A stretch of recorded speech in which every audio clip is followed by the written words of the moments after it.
Hey guys, welcome back. It's your boy edcgunner, and just want to give you a quick update on, remember my last video on Zippo. I wrapped some electrician's tape and sellotape. I did experimenting around this, so I wanted to see if Zippo will hold its fuel longer, and I did it around approximately about a week ago, a couple of days more, and yesterday this one stopped working. So the hack I thought it will be great turned out to be not so great. So it lasted maybe a day or two more than it really is, and at the same time I fueled this one, and this is a Austrian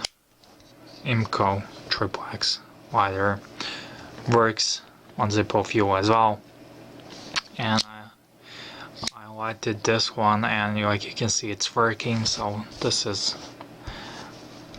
in my opinion, better than Zippo.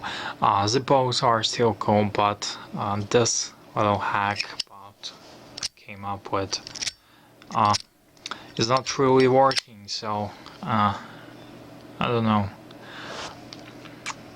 I thought that will be a genius idea because it's easy thing to do and it won't send it away. So I don't know. If you have any hacks, tell me. Just want to give you updates. So it's not really successful. So just wanted to give you a little update, and that's it. So see you on our next video.